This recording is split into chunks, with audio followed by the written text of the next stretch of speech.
Now to Hurricane Dorian, a Category 5 storm now. Once we get past that 157-mile-an-hour mark, we're into the Category 5 zone. And this has already been a major hurricane, but it looks like probably through one more update, we'll see this Category 5 status before it starts to decrease.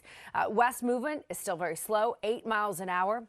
And we're starting to see now all of the hurricane watches and warnings for the Bahamas, but also starting to see some of these alerts and warnings show up along the Florida coastline. So the hurricane warning for Monday 8 a.m. goes all the way through for the Bahamas until tomorrow morning. Now, the latest tropical storm warning post goes until 8 a.m. So that means we're going to start seeing in the next 36 hours these tropical storm characteristics right along the Florida shoreline, Central Florida from West Palm Beach all the way northward. And I know those will extend north up the coast as we continue to watch this storm. Very, very powerful. Look how well defined the center of the storm is and the eye of the storm. You can get in a little closer, and as we zoom in, the bands of rain are already overtaking the storm. It's not even just the wind and the rain, but also the surge created by almost 30-foot waves on the outer portions of this storm right now. So just an incredible force of nature moving over the Bahamas, likely changing the islands forever in some cases. So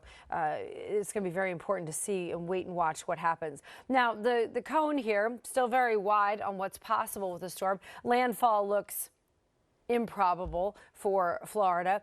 Not completely out of the question because we've seen so many changes and the Florida coastline is still within the cone of uncertainty.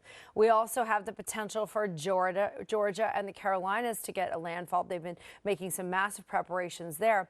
But the one thing that's been interesting about the storm is the longer it takes to make that right-hand turn, the more likely it is to continue on further northward. And we're seeing that with some of the computer models. In fact, the spaghetti model forecast here, the range of 3 or 4, gives us taking the storm very quickly out to see after making landfall, and another one that keeps the rain inland after making a landfall in Georgia. So still a lot of parameters and still a lot of possibilities with the storm. This computer model gives us rainfall all the way through next week.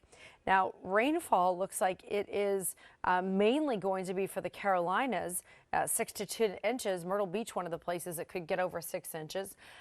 Wind going to be an issue. Of course, some coastal flooding issues as well. But notice the rain does extend Thursday and Friday up into the New York area, maybe even beyond that. The European model shows the storm making landfall in the Carolinas and just riding its way up along the coast. But some of the outer edges and outer bands of what's left of Dorian could actually feed into our weather, at least the Delmarva and the Jersey Shore as we get into Friday.